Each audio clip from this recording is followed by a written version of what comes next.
After a national settlement against big tobacco companies, several southern states were given funds to revitalize communities that would be negatively affected by the loss of the tobacco industry. Virginia was one of those states. At the time, John Forbes served as the state of Virginia's Secretary of Finance.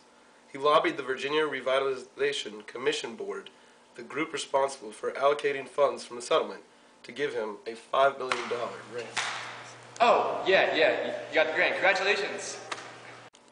However, Mr. Forbes had other motives besides helping struggling Virginia communities. The $5 million was wired to an organization that he ran called the Literary Foundation of Virginia. First, he enlisted his wife's help. Hey, sweetie. What's up, babe? I was asking if you could do me a favor and be a executive director of my foundation. Wow, I mean, like, I don't really have a lot of experience, but if you have confidence in me, babe, I'm down for it. You don't have to do much work. I'll do all the heavy lifting. Mr. Forbes laid low for a while until his tenure as Secretary of Finance came to an end.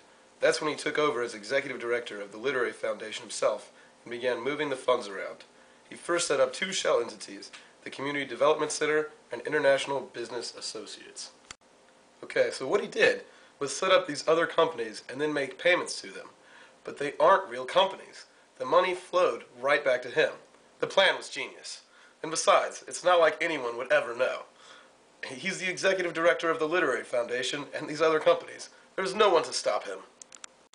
Without anyone to check to see where the money was going, Forbes would transfer money from the Literary Foundation to Community Development Center, and then from the Community Development Center to International Business Associates to cover his tracks. In all, he only spent about $1 million on improving the lives of Virginia residents. The rest of the money, about $4 million, went to his personal bank account. Man, this is great.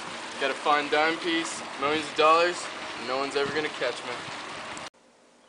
But Mr. Forbes will not be living the good life for long. FBI agent Tyler Kennedy began investigating Forbes after hearing about certain odd facts about the case, such as the fact that Mr. and Mrs. Forbes served as directors of the organization that controlled the money.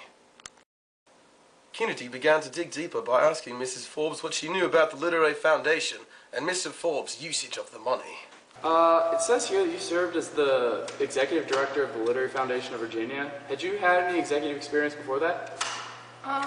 No, not really. Like, John just asked me to act as director and he would handle everything else. It's a little bit odd. But Mr. Forbes knew the authorities were coming. He frantically tried to hide the evidence and appear cooperative so the FBI would go away. Hey, John. So, this man from the FBI came over earlier today to ask me a few questions. Like, what's all that about? Well, golly gee daggit, Tina. Can you go hide all the financials and all the sensitive information now? Why would I do that? Do I have something to hide? No, just to keep things private. John, are you doing something illegal? I haven't done anything you don't know about. But Mr. Forbes could not hide everything, and soon his scheme began to crumble. How you doing, Mr. Kennedy? Here's those documents. I think that's everything you need to know. I think I'll decide that's everything I need to know, Mr. Forbes. Kennedy had found all the evidence he needed. On the audio tapes were phone conversations between Forbes and his wife that all but admitted to the whole scheme.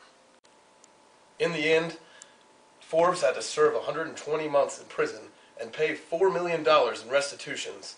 Man, Kennedy really put out Forbes' fire.